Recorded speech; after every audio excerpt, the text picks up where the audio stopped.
Turn our attention to the college football playoff here on Sports4CLE. It gets underway with Indiana at Notre Dame Friday night, then three more games Saturday.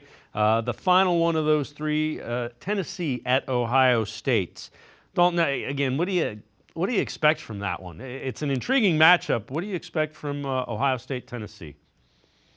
I expect a very defensive game because you've got two of the elite defenses in college football and two offensive lines that have really struggled to block, especially Ohio State lately with the injuries they've had. Josh Simmons got hurt in the Oregon game. He was down for the season. And more recently, their center, Seth McLaughlin. So I think it's going to be about a tight defensive battle, especially two elite defensive lines against two struggling offensive lines. And I think eventually within that, and if the pressure's coming, especially on third and long, which of these two quarterbacks, you got a very young quarterback for Tennessee and Nico Iamaleava, and a quarterback in Will Howard, who is a veteran, but he's never quite been on a stage this big before with this much pressure. So which one of them is going to make the crucial mistake in what I think is going to be a very tight defensive ball game, a low-scoring game? Is that one the most intriguing to you, or is there another matchup in the first four? Remember, 4 teams have byes, and then there's 4 games on campus sites. Is there another first-round game that's more intriguing, or is it the Ohio State-Tennessee game for you? I think Ohio State-Tennessee is the most intriguing considering all of the drama as well surrounding Ohio State, maybe Ryan Day's job status and everything that goes around that coming off a loss to Michigan. But I think Indiana Notre Dame is a close second. First of all, the fact that we get this sort of in-state game with this high of a stakes, especially with the year Indiana's had, then you have the traditional power in Notre Dame, is just incredible. But I'll tell you, Indiana's a really good football team, and I think they match up well with Notre Dame. The run defense is really good. We know how good a year Curtis Rourke has had. And Riley Leonard, I think we're still trying to find out if he's that guy, right? We know he's good. We know they run the football a lot at Notre Dame, but if he has to beat Indiana with his arm, can he do it? Is there one of these 4 games being played at campus sites where you think the home team could get beat, could get upset? Which is the most likely?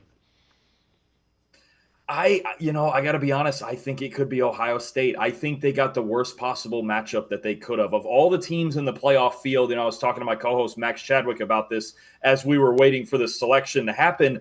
I thought Tennessee was the worst matchup that Ohio State possibly could have gotten because their front 7 is so good. Their defensive line is so good. And Ohio State's kryptonite right now is the offensive line. And I know every game is at least a touchdown spread right now, but I think they're all going to be very close games. I think there's avenues for all the underdogs to win, but I'm really worried about Ohio State. If their offensive line struggles the way it has over the last 5 or 6 games, I think they have a serious problem.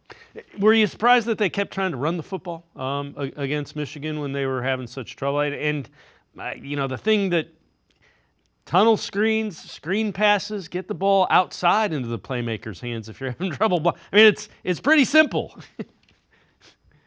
You're right. No, you're absolutely right. And I think that's where, during this stretch, like when they beat Penn State, I was there for that one. And Ohio State, they picked up the tempo. They got the ball to the perimeter. But it's very hard because in that Michigan game, what they were doing was keeping 2 safeties back. So there was nothing vertically. And then obviously Michigan knows, okay, if we can disrupt quickly in the pocket in the pass rush too, which Michigan has arguably the best pass rush in the country, it's a real problem. It doesn't leave you with a whole lot of options, especially if you can't run the ball against 2 high safety looks. Then it gets really hard schematically because you're asking Will Howard to throw into coverages that are designed to stop the pass and stop those vertical explosive plays. So that they really do need to find a way to run the ball with 2 safeties back there. And I think this Tennessee defense will give them a lot of those looks, but they have to be more physical up front. All right, before I let you go, who do you think has the easiest path to the national championship? Who do you think has the toughest path to the national championship? I think the easiest path, I would say, is Penn State. I think Penn State, if they play offensively like they did against Oregon and they just coach the right way on defense, you're talking about a team that gets to play SMU. They will get to play Boise State in the next game.